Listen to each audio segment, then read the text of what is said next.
नमस्कार दोस्तों, बहुत बहुत स्वागत है आपका अपने चैनल एकलव्य स्टडी पॉइंट पे। और मेरा नाम है सचिन और आज की इस वीडियो में हम पढ़ने वाले हैं क्लास 11th की भूगोल और दूसरा अध्याय है जिसका नाम है पृथ्वी की उत्पत्ति एवं विकास। तो इस चैप्टर में हम पढ़ेंगे कि जो पृथ्वी है उसकी उत्पत्ति कैसे हुई और पृथ्वी का धीरे धीरे विकास कैसे हुआ। तो इसकी एक मैं आपको शॉर्ट समरी बता देता हूँ कि इस अध्याय में हम पृथ्वी की उत्पत्ति के बारे में पढ़ने वाले हैं कि आखिर ये पृथ्वी कैसे बनी। और इस अध्याय में हम ये भी जानेंगे कि ग्रहों का निर्माण कैसे हुआ, जो प्लैनेट्स होते हैं, जो हमारे ग्रह होते हैं, उनका निर्माण कैसे हुआ। और उसके बाद हम जानेंगे कि चंद्रमा का निर्माण कैसे हुआ, जिसे हम चांद कहते हैं। और लास्ट में हम ये जानेंगे कि स्थल मंडल और वायुमंडल का विकास कैसे हुआ। स्थल मंडल जहां पर आज हम रहते हैं, जो हमारी भूपर पट्टी है, ठीक है, जो हमारी भूमि की सतह है ऊपरी, इसका निर्माण कैसे हुआ। और फिर हम जानेंगे कि वायुमंडल का जो विकास कैसे हुआ। सबसे पहला टॉपिक है पृथ्वी की उत्पत्ति से संबंधित आरंभिक सिद्धांत। इसका मतलब क्या है कि जो पृथ्वी का निर्माण कैसे हुआ, इससे जुड़ा हुआ आरंभिक सिद्धांत। सिद्धांत मतलब बहुत पुरानी एक विचारधारा, ठीक है। सिद्धांत मतलब जो सबसे पहले के जो वैज्ञानिक थे उन्होंने अपनी राय में क्या बताया, उनके हिसाब से पृथ्वी कैसे बनी, मतलब आरंभिक सिद्धांत। सबसे पहले उन्होंने अपने बारे में अपने विचार बताए, पृथ्वी कैसे बनी इसके बारे में। तो इसको कहते हैं कि पृथ्वी की उत्पत्ति से संबंधित आरंभिक सिद्धांत, की वैज्ञानिकों के क्या नजरिया है कि पृथ्वी कैसे बनी। तो पृथ्वी की उत्पत्ति के संदर्भ में अनेक वैज्ञानिकों ने अपनी परिकल्पनाएं प्रस्तुत की हैं। इसका मतलब है कि पृथ्वी कैसे बनी, इसके बारे में बहुत सारे वैज्ञानिकों ने अपनी अपनी सोच को दिखाया है, कि उन्होंने अपनी अपनी राय बताई है कि हाँ भाई पृथ्वी ऐसे बनी, किसी ने कहा पृथ्वी ऐसे बनी। लेकिन सबसे पहले पृथ्वी कैसे बनी, पृथ्वी की उत्पत्ति से संबंधित जो सबसे पहला सिद्धांत दिया, वो दिया एक जर्मन दार्शनिक ने, मतलब जर्मनी के एक बहुत बड़े वैज्ञानिक, या आप कह सकते हैं बहुत बड़े विद्वान, जिनका नाम था इमैनुअल कांट। ये इमैनुअल कांट ने सबसे पहले पृथ्वी की उत्पत्ति से संबंधित सिद्धांत दिया था। जब इनके सिद्धांत को अन्य वैज्ञानिकों ने पढ़ा, आने वाले, तो उन्होंने इनके सिद्धांत में थोड़े से चेंजेस किए और उन्होंने फिर एक नया सिद्धांत दे दिया, एक नई राय दे दी, या एक थोड़ा नया सा उसको कर दिया, उसमें संशोधन करके बताया कि भाई हाँ पृथ्वी ऐसे बनी। तो इमैनुअल कांट ने जो बताया था उसको चेंज करके आखिर क्या हुआ, ये देखते हैं। तो आपको यहां तक समझ में आ गया कि पृथ्वी कैसे बनी, इसको लेकर बहुत सारे वैज्ञानिकों की अपनी अपनी राय है। और सबसे पहले पृथ्वी के निर्माण से संबंधित जो सिद्धांत दिया था, किसने दिया था? इमैनुअल कांट ने, जो कि एक जर्मन दार्शनिक थे और एक विद्वान थे। यहां तक आपको क्लियर है। उसके बाद अगली हेडिंग है निहारिका परिकल्पना। तो 1976 में एक गणितज्ञ मतलब जो मैथ में अच्छे थे, 1976 में गणितज्ञ लॉपलेस, ये नाम है एक वैज्ञानिक का, लॉपलेस ने इसका संशोधन किया। किसका संशोधन किया? संशोधन का मतलब होता है बदलाव करना। तो जो इमैनुअल कांट ने बताया था कि पृथ्वी कैसे बनी, उसको इन्होंने पढ़ा। इसको पढ़ने के बाद इन्होंने इमैनुअल कांट के जो विचार थे उसमें थोड़ा सा बदलाव किया और इन्होंने अपनी एक नई विचारधारा विचारधारा नहीं इसको कहेंगे, इन्होंने अपना एक जो है नई सोच बताई कि हाँ पृथ्वी का निर्माण इस तरीके से हुआ। तो जो इन्होंने बताया, जो इन्होंने अपनी परिकल्पना दी, इनके हिसाब से पृथ्वी कैसे होनी चाहिए, उसको कहा गया निहारिका परिकल्पना, ठीक है। और इसके अनुसार इसमें इन्होंने क्या बताया कि ग्रहों का निर्माण, जो प्लैनेट्स हैं उनका निर्माण धीमी गति से घूमते हुए पदार्थों के बादल से हुआ, ठीक है। तो कैसे हुआ निर्माण जो ग्रहों का? इनके अनुसार, जो लॉपलेस के अनुसार, जो आखिर जो हमारे ग्रह हैं उनका निर्माण हुआ धीमी गति से घूमते हुए पदार्थों के बादल से। बाद में चैम्बरलेन और मोल्टन, ये दो वैज्ञानिक थे, इन्होंने कहा कि ब्रह्मांड में एक अन्य तारा सूर्य के नजदीक से गुजरा और इसके परिणाम स्वरूप तारे के गुरुत्वाकर्षण से सूर्य सतह से सिगार के आकार का कुछ पदार्थ निकलकर अलग हो गया और सूर्य से दूर चला गया और धीरे धीरे यह सूर्य के चारों तरफ घूमने लगा और धीरे धीरे संघनित होकर यह ग्रहों के रूप में बदल गया। इसका मतलब क्या था कि जो ये बाद में चैम्बरलेन और मोल्टन, ये दो वैज्ञानिक थे, इन्होंने अपनी राय बताई कि भाई पृथ्वी ऐसे नहीं बनी। इन्होंने बताया कि पृथ्वी कैसे बनी, कि ब्रह्मांड में आपको पता है सूर्य है, तो सूर्य जो है उसके नजदीक से क्या हुआ कि तारा, एक तारा जो था वो सूर्य के नजदीक से गुजर रहा था। जब वो सूर्य के नजदीक से गुजर रहा था तो जो तारे के अंदर गुरुत्वाकर्षण था, तो तारे के गुरुत्वाकर्षण के कारण उसने सूर्य की सतह से एक थोड़ा सा अंश अपनी तरफ खींच लिया। तो जब वो सूर्य की सतह से वो थोड़ा सा अंश वहां से टूटकर अलग हो गया, तो वो अंश धीरे धीरे सूर्य से दूर होता चला गया। जब वो सूर्य से दूर होता चला गया तो वो धीरे धीरे फिर सूर्य के चारों तरफ घूमने लगा, और घूमते घूमते जब वो संघनित हो गया तो वो धीरे धीरे ग्रहों के रूप में बदल गया। ऐसा किसने बताया है? चेम्बरलेन और मोल्टन ने। ठीक है, तो आपको ये भी याद रखना है। अब नेक्स्ट टॉपिक है पृथ्वी की उत्पत्ति से संबंधित आधुनिक सिद्धांत। इसका मतलब है जो आज के वैज्ञानिक है ये क्या मानते हैं कि आखिर पृथ्वी का निर्माण कैसे हुआ। तो पहला पॉइंट है आधुनिक समय में सर्वमान्य सिद्धांत बिग बैंग सिद्धांत है। इसका मतलब क्या है कि पृथ्वी का और ग्रहों का निर्माण कैसे हुआ, आज के टाइम पे जो सबसे ज्यादा माने जाने वाला सिद्धांत है, ऐसा सिद्धांत जिसको पूरी दुनिया मानती हो कि हाँ इसी तरीके से पृथ्वी बनी है, तो उस सिद्धांत का नाम है बिग बैंग सिद्धांत। इसमें बताया गया कि आखिर सभी ग्रह कैसे बने हैं। तो 1920 में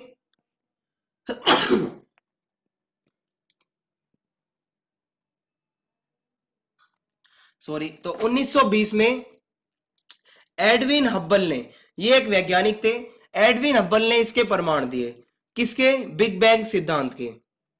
तो बिग बैंग सिद्धांत क्या है मैंने आपको बता दिया कि आखिर ये पृथ्वी की उत्पत्ति कैसे हुई है, इसका निर्माण कैसे हुआ है, आधुनिक वैज्ञानिकों का क्या मानना है, आधुनिक राय क्या है, इसके बारे में एडविन हब्बल ने इसके प्रमाण दिए, इसके सबूत दिए कि हाँ बिग बैंग सिद्धांत में ये सब हुआ, और 1920 में इन्होंने ये सब बताया। अब हम पढ़ते हैं आखिर ये बिग बैंग सिद्धांत है क्या, इसके अनुसार क्या हुआ और ये क्या बताता है। तो शुरू में बिग बैंग सिद्धांत में बताता है कि शुरू में सभी पदार्थ जिनसे ब्रह्मांड बना है अति छोटे एकाकी परमाणु के रूप में थे। मतलब जो आज का हमारा जितना भी ब्रह्मांड है, जितने इतने सारे ग्रह बने हैं, वो सब नहीं थे, सिर्फ एक छोटा सा एक परमाणु था, एक छोटा सा आप समझ सकते हैं पदार्थ, बिल्कुल ऐसा जैसा मैंने आपके सामने बनाया है, एकदम छोटा सा ये पदार्थ था और ये एक ही स्थान पर स्थित था।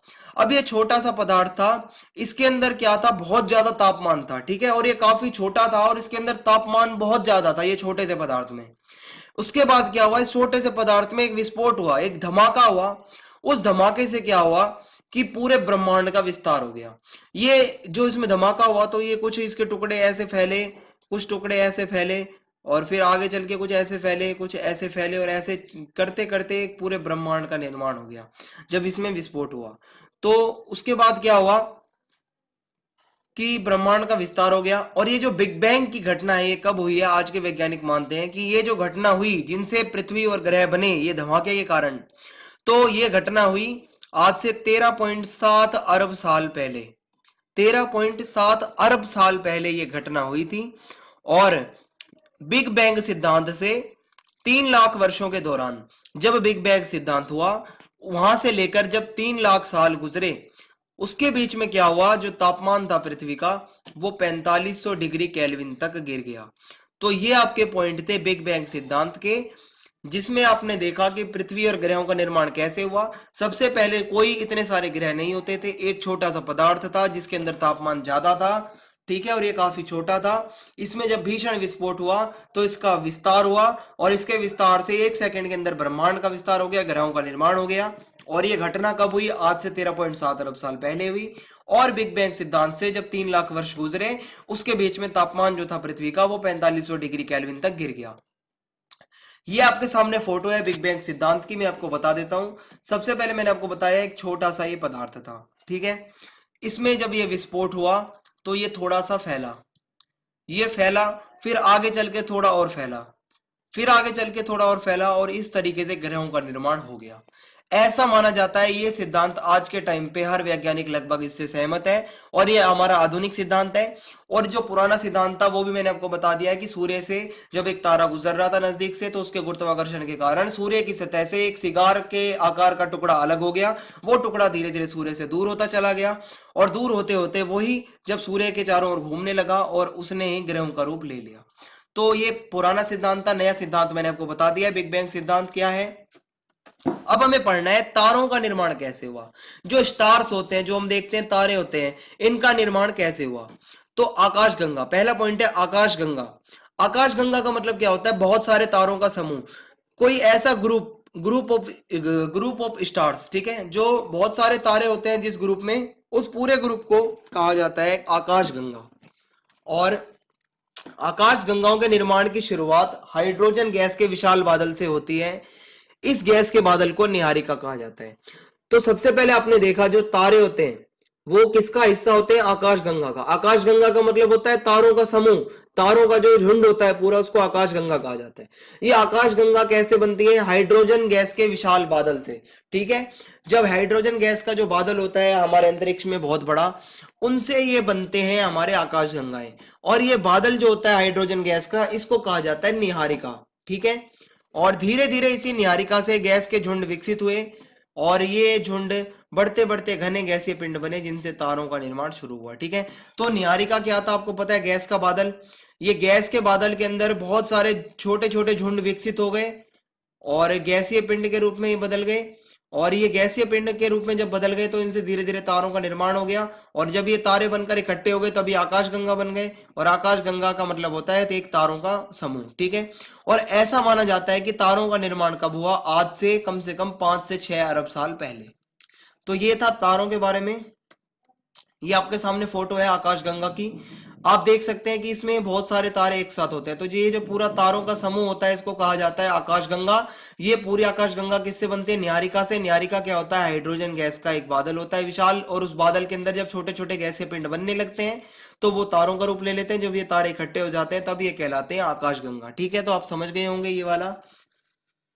नेक्स्ट टॉपिक है हमारा सौर मंडल। सौर मंडल आपको पता होगा, सोलर सिस्टम जो है हमारा, और जितना सूर्य परिवार है जिसके अंदर 8 ग्रह हैं हमारे, आप देख सकते हैं 1 2 3 4 5 6 7 8 8 ग्रह हैं। पृथ्वी आपका है, ये 3rd नंबर पे पृथ्वी है। और सूर्य जो है आपका ये सबसे बड़ा है, इसमें ये तारा है एक, ठीक है। तो ये सौर मंडल के बारे में हम थोड़ा सा पढ़ लेते हैं कि हमारे सौर मंडल में 8 ग्रह हैं। टोटल हमारे सौर मंडल में कितने ग्रह हैं, 8 ग्रह हैं। और निहारिका को सौर मंडल का जनक माना जाता है। निहारिका मैंने आपको बताया था हाइड्रोजन गैस का विशाल बादल।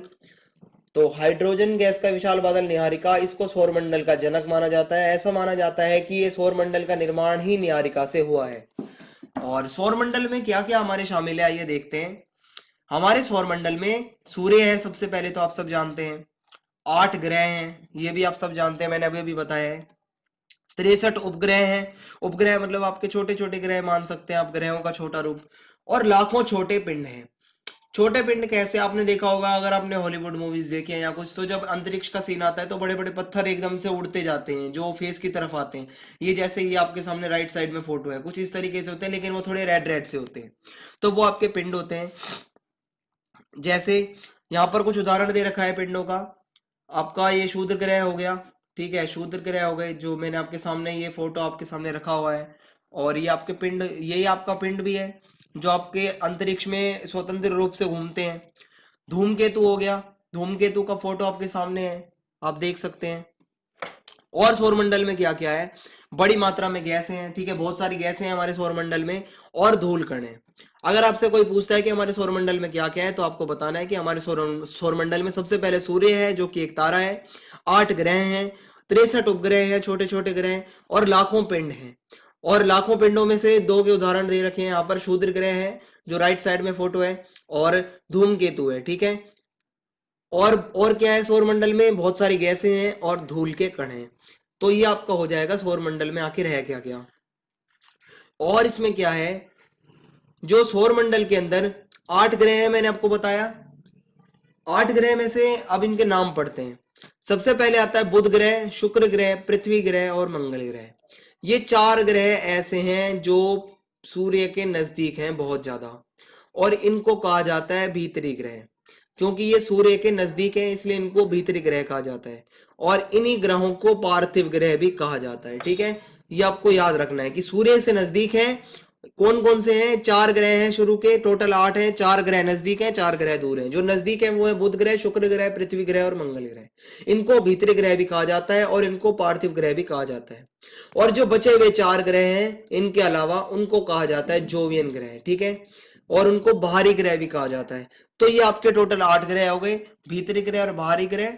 और भीतरी वालों को पार्थिव भी कहा जाता है और बाहरी ग्रहों को जोवियन ग्रह भी कहा जाता है। अब एक फैक्ट मैं आपके सामने रीड करने वाला हूं कि अभी तक प्लूटो जो कि एक प्लेनेट था, प्लूटो को भी एक ग्रह माना जाता था और ये भी एक पूरा प्लेनेट था पहले, लेकिन परंतु अंतरराष्ट्रीय खगोलिकी संगठन, जो इंटरनेशनल इनका संगठन है खगोल विज्ञान का, खगोलिकी संगठन, इन्होंने एक बैठक में ये निर्णय लिया कि प्लूटो जो है वो काफी छोटा है आकार में और प्लूटो को बोना ग्रह का दर्जा दिया गया और उसको प्लूटो को बोना ग्रह कहा गया। और ये कब हुई आपकी ये मीटिंग जो बैठक हुई थी? अगस्त 2006 में। तो ये भी आपको याद रखना है फैक्ट। और अब प्लूटो हमारे सौरमंडल का हिस्सा नहीं है। अगला आपका जो टॉपिक है वो है पार्थिव तथा जोवियन ग्रहों में अंतर। मैंने आपको बताया जो आंतरिक ग्रह होते हैं जो सूर्य से नजदीक होते हैं उन्हें हम पार्थिव ग्रह कहते हैं, और जो सूर्य से जो दूर हैं 4 ग्रह उनको हम जोवियन ग्रह कहते हैं। अब इनमें अंतर क्या है, एग्जाम में ज्यादातर पूछ लिया जाता है। तो पहला अंतर तो यही होगा कि इनकी दूरी के हिसाब से जो पार्थिव ग्रह होते हैं इन्हें भीतरी ग्रह भी कहा जाता है, जोवियन ग्रह होते हैं इन्हें बाहरी ग्रह भी कहा जाता है। पार्थिव ग्रह जो है आपके भीतरी ग्रह है इसलिए सूर्य के नजदीक होते हैं, ठीक है, और ये जोवियन ग्रह जो है सूर्य से बहुत दूर होते हैं। और पार्थिव ग्रह जो होते हैं यहाँ अत्यधिक तापमान के कारण गैसें संघनित नहीं हो पाई, मतलब ये सूर्य से नजदीक थे तो यहाँ पर तापमान बहुत ज्यादा था, क्योंकि सूर्य से नजदीक होंगे तो तापमान ज्यादा ही होगा, इसके कारण यहाँ पर गैसें रुकी नहीं रह सकी। जो जितनी भी गैसें थी वो सूर्य की जो गर्मी के कारण गैसें उड़ गई, और लेकिन जो जोवियन ग्रह थे वो सूर्य से काफी दूर थे जिसके कारण वहां तक जो है तापमान इतना नहीं पहुंच पाया और वहां की गैसें नहीं उड़ पाई और वहां की गैसें संघनित हो गई और वहीं पर रही। सौर वायु सूर्य के नजदीक ज्यादा शक्तिशाली थी। इसका मतलब क्या है, जो सौर वायु होती है, जो सूर्य की वायु, जो सूर्य की गर्म हवा होती है वो क्या थी, इन ग्रहों के नजदीक थी, क्योंकि सूर्य से जितने नजदीक होंगे उतनी गर्म हवा इनको लगेगी। तो ये सूर्य के नजदीक थे ये ग्रह जो पार्थिव ग्रह थे। सौर वायु के कारण इन पर जितनी भी गैस थी वो सारी की सारी गैस जो थी वो सौर वायु उड़ाकर ले गई, और जो जोवियन ग्रह थे यहाँ तक सौर वायु नहीं पहुंच पाई, इसलिए यहाँ की गैसें नहीं हट पाई और आज आज भी इनकी गैसें वैसी की वैसी हैं। पार्थिव ग्रह जो है इनका आकार छोटा है, ठीक है, और जो ये जोवियन ग्रह हैं इनका आकार बड़ा है और ये बहुत बड़े बड़े चट्टानी वीरान ग्रह हैं जहां पर जीवन बहुत मुश्किल से है। जब वहां पर सूर्य की रोशनी ही नहीं पहुंचती इतनी जल्दी, ना वहां पर कुछ पानी वगैरह है, जल भी नहीं है, तो वहां पर जीवन कैसे होगा। लेकिन यहाँ पर आप देख सकते हैं मंगल ग्रह है आपका और पृथ्वी है, और पृथ्वी में लगभग सब चीज मिल जाती है। तो ये पार्थिव और जोवियन ग्रह में आपके अंतर थे। ज्यादा मुश्किल है नहीं, बहुत आसान है, बस दूरी का फर्क है इस पूरे पार्थिव ग्रह में और जोवियन ग्रह में। नेक्स्ट टॉपिक है आपका चंद्रमा। चंद्रमा जो चांद है वो उसका निर्माण कैसे हुआ। तो जो चंद्रमा है ये पृथ्वी का अकेला प्राकृतिक उपग्रह है, ये आपको पता होगा। और ये चंद्रमा कैसे बना, 1838 में, सन आपको याद रखना है, 1838 में सर जॉर्ज डार्विन, ये एक वैज्ञानिक थे, इन्होंने बताया कि शुरू शुरू में पृथ्वी और चंद्रमा तेजी से घूमते हुए एक ही पिंड थे।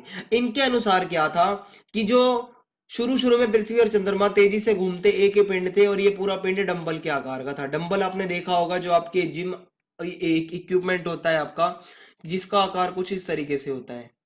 तो शुरू शुरू में जो ये जॉर्ज डार्विन जी ने बताया कि पृथ्वी और चंद्रमा दोनों जुड़े हुए थे एक ही पिंड। धीरे धीरे समय के साथ साथ ये दोनों पिंड एक दूसरे से अलग हो गए। जैसे ये पूरे एक ही थे तो धीरे धीरे क्या हुआ, ये एक हिस्सा इसका अलग हो गया इतना, ठीक है, और ये बिल्कुल अलग हो गया, ये अलग घूमने लगा और ये अलग हो गया। तो ये हमारे एक पृथ्वी थी और ये दूसरा जो था, ये जो हिस्सा टूट के अलग हो गया ये चंद्रमा बन गया, ठीक है। ये हिस्सा जो अलग हुआ पहले डंबल के आकार का था, समय के साथ साथ ये पिंड टूटकर अलग हो गया और ये जो एक हिस्सा इसका अलग हुआ ये चंद्रमा कहलाया। ऐसा बताया है सर जॉर्ज डार्विन ने 1838 में। और आज के वैज्ञानिक क्या मानते हैं चंद्रमा कैसे बना, आपको इस पूरी भूगोल में पढ़ना क्या है, अलग अलग वैज्ञानिकों ने क्या क्या बताया, ठीक है। तो आपको कंफ्यूज नहीं होना कि कहीं आप सोचो कि अभी तो सर ने कहा था वैसे बना, अब कह रहे हैं वैसे बना। तो मैं अपनी तरफ से नहीं बता रहा हूं, जैसा वो वैज्ञानिक बताते हैं आपको वो भी पढ़ना है और जैसा आज के वैज्ञानिक बताते हैं आपको वो भी पढ़ना है। तो आपके एग्जाम में जो क्वेश्चन आता है आपको आंसर उस तरीके से लिखना है। उसके बाद वर्तमान वैज्ञानिकों का मानना है, जो आज के वैज्ञानिक हैं वो मानते हैं कि चांद जो है, जो चंद्रमा है, इसकी उत्पत्ति कैसे हुई, एक टकराव के कारण, ठीक है। एक टकराव आप सब जानते हैं, टकराव एक टक्कर के कारण। टक्कर कैसी कि बहुत समय पहले मंगल ग्रह से 3 गुने बड़े आकार का पिंड, मंगल ग्रह है जितना उससे भी 3 गुना बड़े आकार का एक पिंड, बहुत बड़ा पिंड पृथ्वी से आकर टकरा गया। तो पृथ्वी जो थी और जो मंगल ग्रह है उससे 3 गुने बड़े आकार का एक पिंड आकर पृथ्वी से टकरा गया। जब ये टकराव हुआ तो पृथ्वी का एक हिस्सा टूटकर अलग हो गया और अंतरिक्ष में बिखर गया। जब ये पृथ्वी का एक हिस्सा टूटकर इस टकराव के कारण अंतरिक्ष में अलग हो गया तो यही हिस्सा आगे जाकर चंद्रमा बन गया। ऐसा माना जाता है आज के वैज्ञानिकों द्वारा कि चंद्रमा की उत्पत्ति इस तरीके से हुई। और ये जो टकराव हुआ पृथ्वी का और उस पिंड का जिसके कारण ये चंद्रमा ये बना है, इस टकराव का नाम है द बिग स्प्लैट। ठीक है, तो इसको द बिग स्प्लैट कहा जाता है। तो इस तरीके से आज के वैज्ञानिकों का मानना है कि चांद हमारा बना। नेक्स्ट टॉपिक है पृथ्वी का उद्भव। जो पृथ्वी है ये धीरे धीरे कैसे ये रहने लायक बन गई, कैसे आखिर ये मैंने आपको बताया शुरू शुरू में तो पृथ्वी एकदम क्या बताऊं मैं आपको, यहाँ ना बारिश थी ना यहाँ पर कुछ, सिर्फ यहाँ पर चट्टाने ही चट्टाने थी और कुछ भी नहीं था, पानी तक नहीं था यहाँ पे। तो फिर क्या हुआ, पृथ्वी का उद्भव कैसे हुआ है कि शुरू शुरू में पृथ्वी गर्म और वीरान ग्रह थी, बहुत गर्म थी क्योंकि सूर्य से नजदीक थी। पृथ्वी एक पार्थिव ग्रह है, आप सब जानते हैं। तो ये सूर्य के नजदीक थी, तो सूर्य के नजदीक होने के कारण ये काफी गर्म थी और यहाँ पर कोई भी यहाँ पर इंसान नहीं रहता था, एकदम वीरान ग्रह थी। और यहाँ का वायुमंडल बिल्कुल विरल था, मतलब बिल्कुल हल्का था यहाँ का वायुमंडल, ज्यादा गैसें भी नहीं थी वायुमंडल में, बस 2 ही गैसें थी, हाइड्रोजन और हीलियम, जिनसे आपका वो निहारिका का बादल जो है आपका जो बनता है। ठीक है, तो हाइड्रोजन और हीलियम 2 ही गैसें वहां पर थी उस टाइम पे। और आज की जो वायुमंडल है, जो हमारी पृथ्वी का आज का जो वायुमंडल है, ये तो बहुत अलग है। आज के टाइम पे इतनी सारी गैसें हैं, कार्बन डाइऑक्साइड है, ऑक्सीजन है, तो ये सब पहले नहीं थी। तो उसके बाद क्या हुआ, कुछ ऐसी घटनाएं हुई जिनके कारण ये पृथ्वी जो थी इतने वीरान ग्रह से और इतने सुनसान ग्रह से एक सुंदर ग्रह में बदल गई, जहां पर पेड़ पौधे भी आ गए, पहाड़ पर्वत भी आ गए, नदियां भी आ गई। आखिर ये सब कैसे हुआ, और यहाँ पर बहुत सारा पानी भी आ गया और जीवन के लिए यहाँ पर वातावरण भी उपलब्ध हो गया और जंतुओं का जन्म भी हुआ। और ये पृथ्वी की जो संरचना है ये परतदार है, आपको पता होगा, ये लेयर है पृथ्वी की पूरी।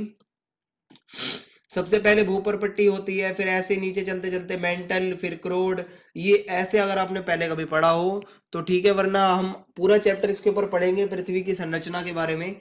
तो ये आपका जो है पृथ्वी लेयर्स में बटी हुई है। एक सबसे ऊपर जहां पर अभी आप बैठे हैं जमीन पे, फिर थोड़ा और नीचे आप खुदाई करेंगे तो आप थोड़ा और नीचे जाएंगे, फिर जब आप अपनी लास्ट परत सबसे नीचे जब आप पहुंच जाएंगे तो वहां पर आपका लावा है, जो आपका क्रोड है, ठीक है, जो आपका मैग्मा है अंदर।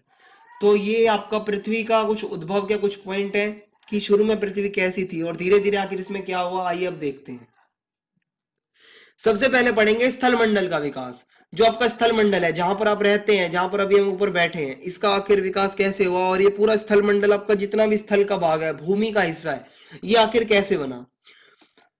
तो अत्यधिक तापमान के कारण पृथ्वी आंतरिक रूप से द्रव्य अवस्था में रह गई। जब पृथ्वी सूर्य से नजदीक थी तो तापमान बहुत ज्यादा था, जिसके कारण पृथ्वी पूरी पिघल चुकी थी और पूरी द्रव्य के रूप में बदल गई थी, तरल पदार्थ के रूप में पूरी पृथ्वी बदल गई थी। उसके बाद तापमान और बढ़ता चला गया। इसके कारण धीरे धीरे क्या हुआ, जो जितने पदार्थ थे, आपको पता है पदार्थों से ये सब बना था, तो जितने पदार्थ थे, जो हल्के पदार्थ थे वो तो ऊपर आ गए और जो भारी पदार्थ थे वो पृथ्वी के अंदर चले गए। ये जो आपकी पृथ्वी थी, इसमें क्या हुआ, जो हल्के पदार्थ थे, चट्टाने वट्टाने, जो आपकी जितनी हल्के हल्के पदार्थ थे वो आपके ऊपर रह गए पृथ्वी के। और जो भारी पदार्थ थे जैसे लोहा, आपने देखा होगा जो लोहा होता है या जितने भी भारी भारी खनिज होते हैं वो आखिर हम अंदर से ही क्यों निकालते हैं। वो लोहा हमें बाहर से भी तो मिल सकता था, क्या वो लोहा हमें ऊपर नहीं मिल सकता, हम इतनी खुदाई क्यों करते हैं। तो इसका कारण यही है कि ये लोहा जो है इसीलिए ये अंदर होता है, इसकी खुदाई इसीलिए करके निकाला जाता है क्योंकि ये लोहा जो है, जब पृथ्वी का निर्माण हो रहा था तो जब भारी पदार्थ जो थे वो अंदर जा रहे थे पृथ्वी के और जो हल्के पदार्थ थे वो पृथ्वी के ऊपर आ रहे थे, इसी कारण लोहा आज के टाइम में अंदर पाया जाता है और हल्के पदार्थ जितने हैं वो ऊपर पाए जाते हैं। तो अगर आपसे कोई पूछता है तो आप इसका आंसर दे सकते हैं कि अधिक तापमान के कारण पृथ्वी जब आंतरिक रूप से जब एकदम तरल अवस्था में आ गई थी और पिघल रही थी तो क्या हुआ, अचानक भारी पदार्थ जो थे वो अंदर की ओर जाने लगे, पृथ्वी के जो हल्के पदार्थ थे वो पृथ्वी से ऊपर आने लगे और इन्हीं से है ये जो पदार्थों का जो है विभाजन चालू हो गया। अलग अलग ये जो मतलब जो पदार्थ थे वो एक दूसरे से अलग होना शुरू हो गए, भारी वाले अंदर और हल्के पदार्थ ऊपर। तो ये जो अलगाव हुआ, जो ये अलग होने की प्रक्रिया हुई, इससे जो लोहा था, मैंने आपको अभी बताया कि इससे जो लोहा था ये पृथ्वी के केंद्र में चला गया, एकदम बिल्कुल सेंटर में चला गया, एकदम अंदर और हल्के पदार्थ पृथ्वी के ऊपरी भाग की तरफ चले गए। समय के साथ साथ यह और ठंडे हुए, क्योंकि उस टाइम की बात है जब तो ये पिघली हुई थी पृथ्वी और ये प्रक्रिया चल रही थी कि भारी पदार्थ अंदर जा रहे थे, हल्के पदार्थ ऊपर आ रहे थे। जब समय के साथ साथ ये सारी प्रक्रिया शांत हुई, तो जब वो सारे पदार्थ अपनी अपनी जगह पर पहुंचकर ठंडे हुए, तो वो फिर वहां पर वो ठोस के रूप में बदल गए। ठीक है, एकदम मजबूत हो गए, वहीं पर जम गए, और इन्हीं पदार्थों से आज की भूपर्पट्टी का निर्माण हुआ। भूपर्पट्टी जो आपका जो भूमि की सतह है, जो ऊपरी सतह है पूरी, तो इससे आज का ये जो है भूमंडल, जो आपकी भूपर्पट्टी है, इसका विकास हुआ। और ये जो प्रक्रिया हुई जिससे हल्के पदार्थ ऊपर गए और भारी पदार्थ नीचे चले गए, इस प्रक्रिया का नाम है विभेदन की प्रक्रिया। ठीक है, विभेदन की प्रक्रिया, जिसके कारण हल्के पदार्थ ऊपर आ गए और भारी पदार्थ नीचे चले गए, और जब ये ठंडे होकर जम गए तो इससे स्थलमंडल का विकास हो गया। नेक्स्ट है वायुमंडल का विकास। जो आपकी वायुमंडल है, जो आपका वायुमंडल है, जहां पर गैसें पाई जाती हैं, जहां पर हवा है आपकी, इसका विकास कैसे हुआ? शुरू में मैंने आपको बताया हाइड्रोजन और हीलियम था सिर्फ पृथ्वी के वायुमंडल में, और बहुत हल्का वायुमंडल था। और पृथ्वी के वर्तमान वायुमंडल में आज के टाइम पे जो वायुमंडल है, नाइट्रोजन है, ऑक्सीजन है, कार्बन डाइऑक्साइड है, इतनी सारी गैसें हैं आज के टाइम पे। लेकिन पहले के टाइम में हाइड्रोजन और हीलियम, सिर्फ ये दो गैसें थी। ये मैंने आपको तीसरी बार बताया है, ठीक है, कि शुरू के वायुमंडल में सिर्फ हाइड्रोजन और हीलियम गैसें थी। और धीरे धीरे क्या हुआ, सौर पवन के कारण ये गैसें दूर होती चली गई। हाइड्रोजन और हीलियम को सौर पवन, जो सूर्य की जो गर्म हवा थी, वो धीरे धीरे उड़ाते हुई चली गई, और हाइड्रोजन और हीलियम की मात्रा कम होने लगी। पृथ्वी के ठंडा होने से, जब ये विभेदन की प्रक्रिया हो रही थी, जब गरम गरम थी एकदम पृथ्वी, जब एकदम पिघली हुई थी, और जब भारी पदार्थ अंदर जा रहे थे, हल्के पदार्थ ऊपर आ रहे थे, जब ये विभेदन की प्रक्रिया चल रही थी, तो जब ये प्रक्रिया शांत हुई, जब ये ठंडी हुई पृथ्वी, जब आपको पता है जब कोई गर्म चीज एकदम से जब एकदम ठंडी होती है तो बहुत सारी गैस निकलती है उससे, ठीक है, और बहुत सारी भाप निकलती है। तो जब ये प्रक्रिया रुकी और जब पृथ्वी ठंडी होने लगी, तो पृथ्वी के आंतरिक भाग से बहुत सारी गैसें बाहर निकलने लगी, बहुत सारी भाप बाहर निकलने लगी। और ये सारी गैसें जब बाहर निकली थी विभेदन की प्रक्रिया के दौरान, इन्हीं से जो है हमारा आज का वायुमंडल जो है, जिसमें नाइट्रोजन, ऑक्सीजन, कार्बन डाइऑक्साइड वगैरह इतनी सारी गैसें पाई जाती हैं, वो इसी कारण हुआ कि जब विभेदन की प्रक्रिया, जब इतना भारी पदार्थ अंदर और हल्के ऊपर आ रहे थे, जब ये शांत हुई और जब पृथ्वी एकदम से ठंडी पड़ी, तो बहुत सारी गैसें अंदर से बाहर निकली। इसी के कारण वायुमंडल का उदय हुआ। और लास्ट में ये पॉइंट है, वह प्रक्रिया जिससे पृथ्वी के भीतरी भाग से गैसें धरती पर आई, उस प्रक्रिया को गैस उत्सर्जन कहा जाता है। ठीक है, ये जो पूरी प्रक्रिया जो मैंने आपको बताई है, इसको कहा जाता है गैसों का उत्सर्जन या गैस उत्सर्जन। इससे हमारा वायुमंडल बना है, जिससे नई नई गैसें आई। अब है जलमंडल का विकास। जो जलमंडल है, जलमंडल के आपका जो पानी है, जो आपका समुद्र है, आपके महासागर है, इनका विकास कैसे हुआ, महासागर बने कैसे? तब क्या हुआ, विभेदन की प्रक्रिया आपने पढ़ ली, स्थलमंडल बना। स्थलमंडल के बाद जब वो विभेदन की प्रक्रिया के कारण जब पृथ्वी ठंडी होने लगी, तो बहुत सारी गैसें अंदर से बाहर निकली, उससे आपका वायुमंडल बना। अब लास्ट में आपको पढ़ना है, वो गैसें जब बाहर आ गई, अब ये जलमंडल आपका महासागर कैसे बने? तो पृथ्वी के ठंडा होने के साथ साथ जलवाष्प का संघनन होना शुरू हो गया। जो आपका जलवाष्प, जो आपकी जितनी भाप निकली थी अंदर से, उसका संघनन धीरे धीरे होना शुरू हो गया। और वायुमंडल में उपस्थित कार्बन डाइऑक्साइड के वर्षा के पानी में घुलने से, जो वायुमंडल में उस टाइम पे कार्बन डाइऑक्साइड थी, जब वो बरसात के पानी में घुली, तो तापमान में और ज्यादा गिरावट आ गई। और जब तापमान में गिरावट आ गई, तो संघनन और ज्यादा शुरू हो गया। जब संघनन ज्यादा हुआ, तो बारिश भी और ज्यादा होने लग गई। तो जब ज्यादा बारिश हुई, मैंने आपको पहले बताया, पहले पृथ्वी पर कोई पानी नहीं था, पानी का कोई सबूत ही नहीं है अभी तक। मैंने आपको पानी के बारे में कुछ भी नहीं पढ़ाया था, सिर्फ मैंने आपको बताया ग्रहों का निर्माण कैसे हुआ, पृथ्वी का निर्माण फिर कैसे हुआ। तो अब पानी यहां पर कैसे आया? तो पृथ्वी तो पूरा चट्टानी ग्रह थी, पूरे पदार्थों से बनी हुई थी, ठीक है। तो जब धीरे धीरे ये संघनन और ये अधिक वर्षा होने लगी, तो जो पृथ्वी के ये जो खड्डे थे, जो आपको पता है चट्टान उबड़ खाबड़ थी पृथ्वी, तो ये सारे खड्डे जब पानी से भर गए, इतनी तेज बारिश हुई कि इतनी तेज बारिश हुई, पूरी पृथ्वी में लगभग 70% से ज्यादा जो हिस्सा था, वो आपका पूरा जो है पानी से कवर हो गया। और ये जितने भी खड्डे थे, जितने भी गर्त थे, इन सब में पानी समा गया और इन सब में पानी इकट्ठा हो गया। जब बारिश हुई थी पहली बारी, तो जब ये पानी इसमें इकट्ठा हुआ, तो इसी से ये महासागर बन गए। ठीक है, अगर आपसे कोई पूछता है तो आप बता सकते हैं। और पृथ्वी की उत्पत्ति के लगभग 50 करोड़ साल के अंतर्गत महासागरों का उदय हुआ। जब पृथ्वी बनी, पृथ्वी के बनने से लेकर लगभग 50 करोड़ साल के अंदर ही महासागरों का उदय हुआ। ठीक है, तो 50 करोड़ साल लगे आपके महासागरों को बनने में। ये आपका जलमंडल का विकास था। और जब स्थल मंडल आ गया, वायुमंडल आ गया, गैसें आ गई, ऑक्सीजन वगैरह, पानी आ गया, अब चौथी चीज क्या थी? इंसानों का आना। तो धीरे धीरे जब ये सारी चीजें आ गई तो इंसानों भी इंसान आई एम सॉरी, थोड़ी मेरी तबीयत खराब है। तो जब धीरे धीरे ये जलमंडल का भी विकास हो गया तो अब लास्ट में किसकी बारी थी? इंसानों के आने की। तो जब सारी दशाएं अब उपलब्ध हो गई और अनुकूल परिस्थितियां आ गई, आपको पानी मिल गया, आपको रहने के लिए जगह मिल गई, आपको गैस मिल गई, ऑक्सीजन, तो अब धीरे धीरे जो है मनुष्य का यहाँ पर आगमन शुरू हो गया। और जो प्राणी थे, छोटे छोटे जीव जंतु, उनका निर्माण होना शुरू हो गया और उनका जन्म होना शुरू हो गया। तो ये आपका लास्ट टॉपिक था। ये आपका सेकंड चैप्टर खत्म होता है। अगर आपको वीडियो पसंद आई हो तो आप चैनल को सब्सक्राइब जरूर कर दें और बेल आइकन दबा दें ताकि आने वाली वीडियोस के अपडेट आपको मिलते रहें। और वीडियो को लाइक करना ना भूलें। और आपके जो भी डाउट्स हो इस चैप्टर से रिलेटेड आप वो कमेंट बॉक्स में लिख सकते हैं और वीडियो को शेयर करना ना भूलें। जय हिंद, जय भारत, धन्यवाद।